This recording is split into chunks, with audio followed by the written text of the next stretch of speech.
California's Gold is produced in association with KCET Los Angeles and is seen statewide on California Public Television. This series is endorsed by the California Teachers Association, the California School Boards Association, and the California Library Association. Well, hello everybody, I'm Huell, and here we are in Peggy Barber's living room in La Cañada, Flint Ridge, and we have been invited to drop in on their monthly meeting and the weekly meeting. The name of this quilting club is the Foothill Quilters. Foothill Quilters, and we've got happy quilters over here, we have happy quilters over here, we have happy quilters back here, and this quilting club is one of hundreds, maybe thousands of quilting clubs throughout California. The best we can tell, quilting started back either in ancient China or ancient Egypt. We're not real sure, but it's been going on a long time. That's right, very long. And you have told me that quilting over the years here in California has had its ups and its downs. Right. But we're up now. We're in an upswing now.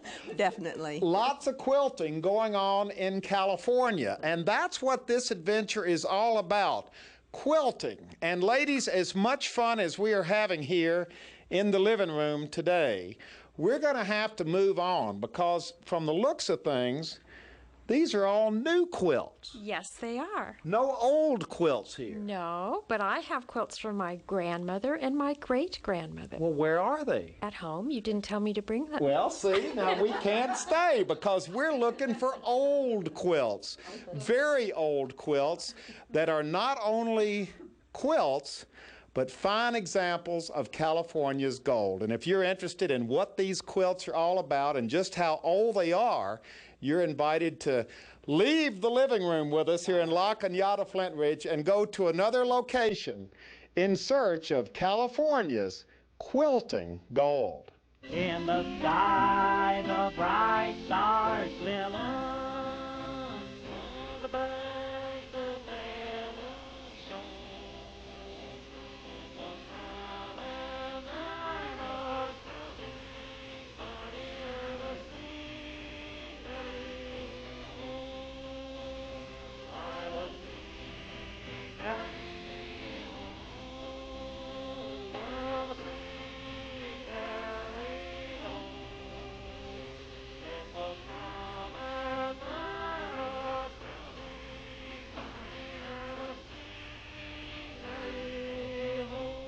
Well, this is going to be quite an adventure and a real history lesson for all of us because we have arrived at this wonderful place in downtown LA. It's kind of dark in here, and we'll let everybody know why it's so dark in just a minute.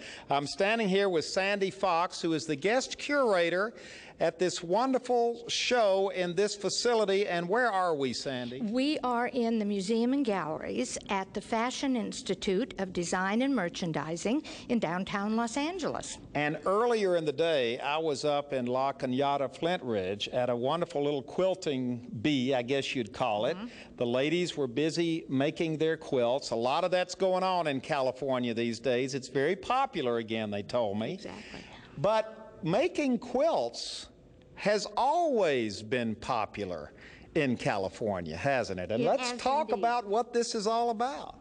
Well, the exhibition celebrates quilts from 1840 to 1940 that were California bound and California made. And we begin, if you like, here with quilts that came by a variety of means. Quilts came very early to California, and it is quite probable that the very first quilt entered California in a bedroll on the back of an adventurer's horse. Really? But we know that they came, for example, by ship around the Horn. This, for example, came on the ship Brooklyn with about 238 Mormons with Sam Brannan into what would soon be San Francisco. Okay, around the Horn. This came by wagon. We only know that it was made by a grandmother in Kentucky. And this came much later, at the end of the 1800s, probably by railroad. So when people came to California, quilts were considered important enough to bring with them. Not only important to bring with them, but to save on the journey. They were among the accoutrements that the woman chose to bring to start a new life, to remind her of her old. But when you think about how many of those family treasures had to be thrown out in the desert to lighten the load, the paintings, the piano bench, even china cups. But the fascinating thing is that quilts came across the country because they were practical. They kept you warm at night, so room could always be made for them. Okay, let's get started down here, because I know this not only is a beautiful quilt, but it has a wonderful history to it. Every quilt in here has history. Indeed. This is a very important quilt in that it was made by Dona Maria Machado Wrightington, who was a woman born in the Presidio in San Diego when it was still under the Spanish rule. And it's interesting in that it shows you a point at which at least some of the techniques that the women brought with them began to merge. Because normally, Maria would have made a bed cover in the Spanish tradition, which would have been embroidered. But she married an Englishman, and she would have had access through his family to the American style, and this is what she chose to do. Now, on the surface, this is very simple. On the back side of the quilt, that's where the story lies on this particular one. Thanks to God and Grant for our Union victory. So this was a quilt during the Civil War. Yes, and actually a little bit after. But what's fascinating is not only what's written, but the original purpose of that piece of fabric. This, I am confident, was used as a political banner in some sort of a political parade. So they would have hoisted this quilt. That's right. Like it was a flag. Exactly, trying to get the word out that they wanted Grant to be president. So one side was a quilt that they slept under at night. The other side was a banner that marched in a parade during the war. It may have come in their wagon. It would have been a very useful piece of canvas. And when she needed a backing for her quilt, she pulled that out and put it together. Wow. A cowboy quilt. In the 1930s, a woman named Thelma Ryan was transfixed by the large number of 10-cent cowboy magazines with their great stories of the West. And she took their covers, outlined the cowboys on the cover, and cut apart a lot of fabric, put it back together, and appliqued and embroidered a whole panorama of cowboy scenes. From the West. From the West. And she was working from someone else's patterns, but the workmanship is beautiful, as is the embroidery. Now, would this have ever actually been used as a quilt to keep somebody warm? It may have, but not from day to day. It was Isn't there a name for these quilts that weren't really used? For best or for show. For show. And she was very careful about the accuracy of the pictures. One of the most famous of the illustrators on those cowboy magazines said that he had very special instructions from the people who were commissioning him. And that was, it had to have color and action, spitfire blazing. The hero had to be in danger but never conquered, and no girl kissing. Lots of horses, but no girls. One. Do you see one of his girlfriends up there in silhouette? Where is she? Right there. Oh, right here. Yes. Well, how would you know it was a girl? Look at that tiny waist. All right, now from the cowgirl and this shiny, beautiful, multicolored quilt, we go two down. I was looking over your shoulder. This one is faded And you know what? It looks almost like a moving blanket, you know, like that you would use to move furniture with. Exactly so. In fact, this is what you would call a sugan, S-U-G-A-N, although it went by a number of names. And the word probably came from the Celtic because there were a lot of cowboys in Ireland. And this would be carried on the cowboy's bedroll. He would he would cover himself with it at night, and only a curator can do this. But I think it's important for your viewers to see, if you can see the degrading. Oh, because that's where it was on the horse. No, he would sometimes use it as a mattress and lay it on the ground. So that's how I was able to document this. Oh, boy. And there were a lot of possible explanations for those wonderful enigmatic symbols, but in the end I'm quite sure, because I've checked the brand books, that these were simply the brands in the area in the Sacramento Valley where it was made and used. Ham and eggs for everybody. Well, with a proposition like that, who would not subscribe and who would not contribute to get it on the ballot? So all of the signatures that you see are those who supported a proposition that actually got on the ballot in the state of California that would provide, under the guise of ham and eggs for everyone, $30 a week for everyone who was unemployed. And it was on the ballot on November 7th, 1939, and all of these names on here were people who contributed.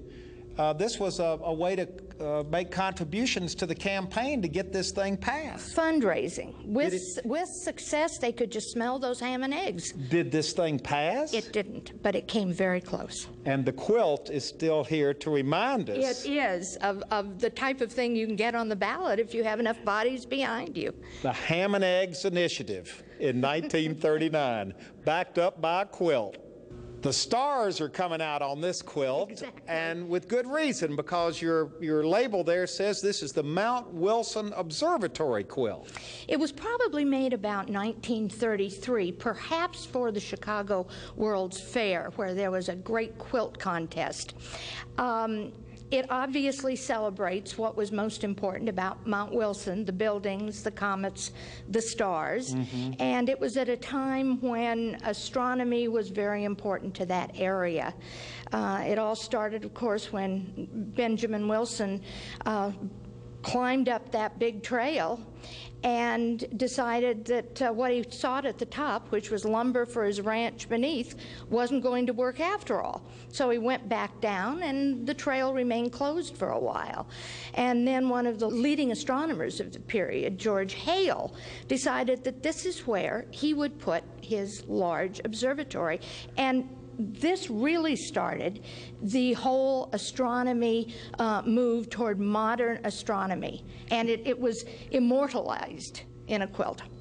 Now, why would someone come up with this? Because astronomy, because Mount Wilson, because just it was kind of a cause celeb of the day, the whole idea of going up to the observatory? It's a fascinating thing about quilts generally. You had mentioned they tell the story of California, and they truly do. They talk about religion, about fundraising, about celebrity, about important science, important buildings, architecture. It's just everything, and sooner or later it finds itself on a quilt. The Hollywood quilt, complete with caricatures of just about every star of the era. When was this made? This was made probably about 1920. And why was it made? Well, it was made simply because someone, I think, was a big fan of the early talkies and the silent screen. And she might have had, well, not might, must have had some kind of an access to the Hollywood studios, because a number of these I've already been able to trace to black and white stills of the movies, of the stars, to posters. So she would take those designs, trace them, and then embroider them in blue thread. Now, she never would have used this to cover. No. When we talked about for best for show, that was to impress whoever came to view her extraordinary handiwork. Would people ever put these up on the wall like this as hangings, like tapestries? Although I've known it done in a few cases, yes. But if they were ever on walls, it was probably at a state fair or at a church bazaar. And we talk about she, but there were some he's. There were indeed he's. A lot of times men would cut out the fabric for the quilts, and the women would make them. And there were male quilt makers. Now, this is fascinating. There are all kinds of little subplots, sub-stories going on in here. You tell me that this is called a crazy quilt. Actually, it's called a storybook quilt, but it's an example of a crazy quilt. A woman made this for her grandchildren, and it is one of the most remarkable crazy quilts in the country. What does crazy quilt mean? Well, crazy quilt means literally crazed. It's not the straight geometric lines of the pieced quilts or the flowing images of applique. It is just the whole ball of wax right there, all embellished. What was this? These are all... This is Uncle Tom and little Eva. Next to that is Heidi and her grandfather. Up above is Uncle Remus, all the way up. These are all storybook characters. What an intricate, amazing quilt. Grandmothers have always loved to make quilts for their grandchildren, and this was quite a labor of love. Now this is an example of something that you know the family passed down from generation. This never left the family, did it? Not until it was given to the Natural History Museum. Okay, so that means it has a permanent home and it's going to be well taken care of, and this family heirloom will live forever. It exists under archival conditions and is perfectly content, and of course that's where it will go when it's off the wall here. Okay, you've stumped me. What is this huge blow-up picture? Ravella, this looks like a circus act here. Huell, I would like to introduce you to Mr. John Tam, who performed his juggling act under the name of Monsieur Ravella. And he was born in Stockton, and he seems to have done most of his professional work in that area. The Stockton of the late 1800s would have been a great place to find a lot of theatrical activities. Well, what is this in a quilt show for? Operas, because John Tam was a quilt maker. And these are quilts in the background. These are all crazy quilts. This is his banner, Ravella. He is wearing crazy quilt garters with a little bit of crazy quilt work on his spiffy costume. Is this Mrs. Ravella? I don't know. I don't know what the relationship was. Because she looks kind of plain compared to him. Well, she does. Just a bit of tassel and that's it. But the interesting thing is, when I found out about John Tam, he was extensively interviewed over several years in Stockton newspapers, and they were all kept by his nephew. And so we have great quotations from Mr. Tam about why he did crazy quilts, how he did them, and how it was his consuming passion. And unfortunately, none of the quilts exist that we know of. Except in this photograph. Except in the photograph and one other, which shows a 35-foot stage trapping of crazy quilt. Immense. We don't know where it went. We do know that he toured South America shortly before his death, and he died fairly young. Perhaps they were burned there, lost there, sold there, but we know nothing beyond those clippings and what we see in this photograph. Well, his legacy remains here in life-size and even bigger. Mr. Ravella from Stockton, California. And a fancy dude he was. Indeed. The Vincent Methodist Episcopal Church Los Angeles, California. There's a church in the middle of this quilt. The quilt was made to raise money for the building of this church, about 1904. Now, was this common for churches to do something like this? Very common, and one of the most common threads, literally throughout the United States, was the question of Methodist Episcopal churches and red and white quilts.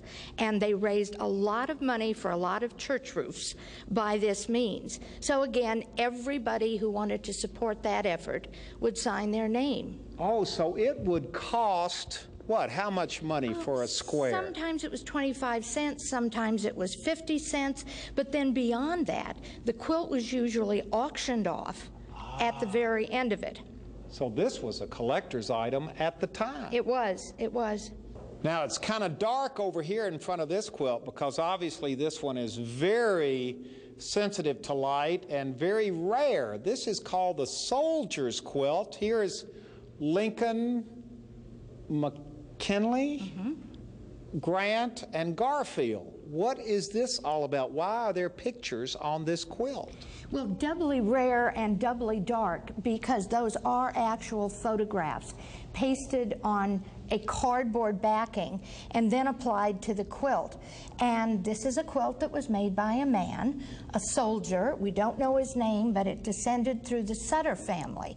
And he must have made it, of course, after McKinley was president, because we see him alive and well at the top of the star. What were all these, this looks like kind of Masonic or mystic things around here. I mean, there's a little bit of everything here. As I researched it, I realized after about the first square that I had seen these someplace. They are corps badges from the Civil War.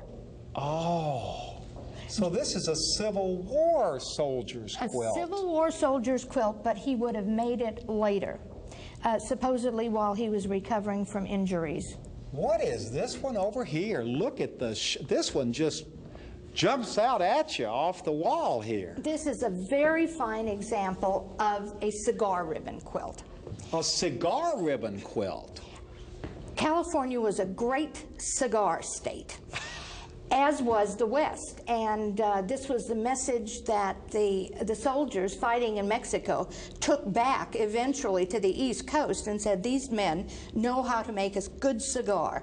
And the manufacturers would take cigar ribbons, which would have their name or logo on it, and they would tie them around their bundles of their merchandise. So these are ribbons from around bundles of cigars. Who would have ever thought to put this together as a quilt? It was somewhat of a fad during the last of the 19th century, and women who were preoccupied with this were going around gathering cigar ribbons from every available source, going in and promising cigar store owners who knows what in exchange for cigar ribbons, and telling their husbands, wouldn't you like another cigar this evening, dear? So she could make a quilt. Right, and blessed among this type of quilt maker was the woman whose husband was a traveling salesman, because he could hit the cigar stores all the way up and down his route.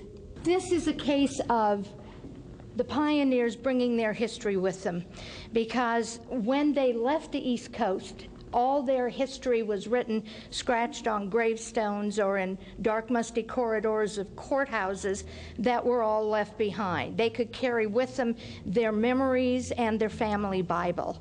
And a woman named Anna Huell transcribed all of that information onto this quilt. She made 12 blocks, one for herself and her husband, one for each of her children, including the 5 children that died.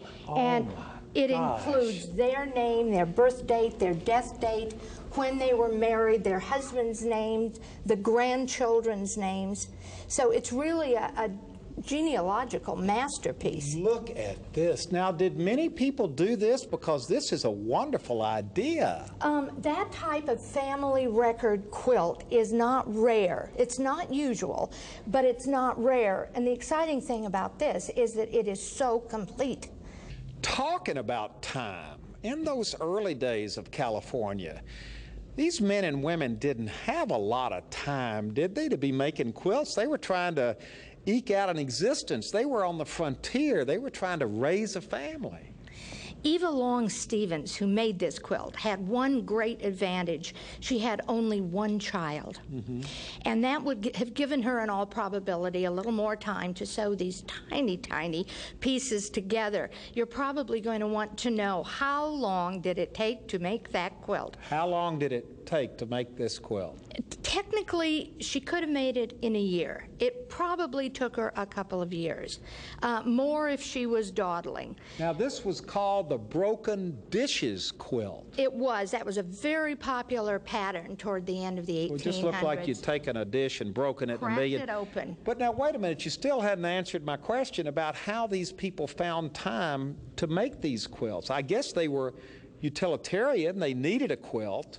But some of them were so intricate that it seems like they would have had to spend a lot. They were taking time away from doing something else. It was sustenance for the spirit. Someone has written that when you sweep a porch, it never stays clean. But when you make a quilt, you've really got something. Women simply love to sew.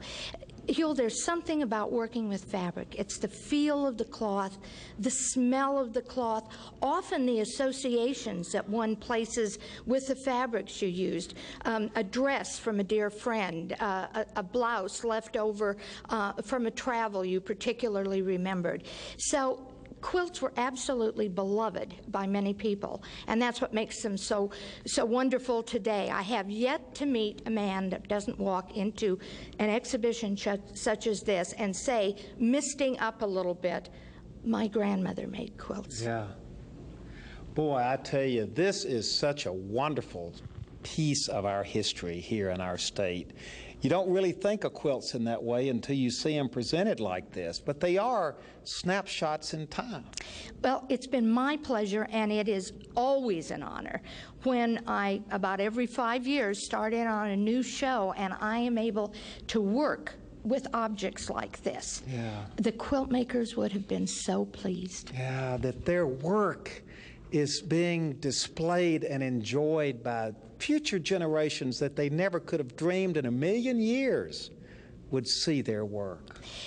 Quilts were always viewed, as I mentioned previously, either in church bazaars or county fairs, and then they were judged by their peers. But to think that they would be seen in anything with the name museum on the front door would have been unheard of to them. Well, they're here, and they're not only wonderful, wonderful examples of the hard work of the men and women who made them under difficult circumstances, and not only are they snapshots in time, which give us an idea of where we came from as a state, but these quilts hanging on these walls with all of these colors and all of these stories and all of these patterns, they're much more than quilts.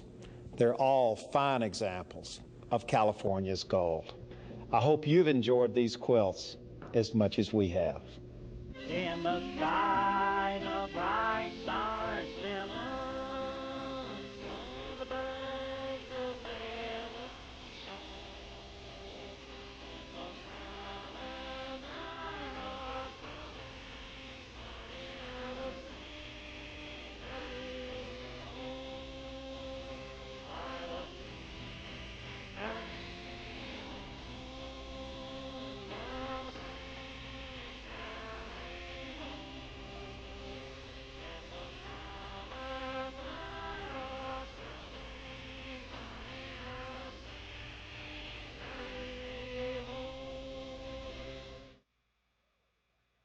Well, hello everybody, I'm Huell Hauser, and I sure hope you enjoyed this adventure.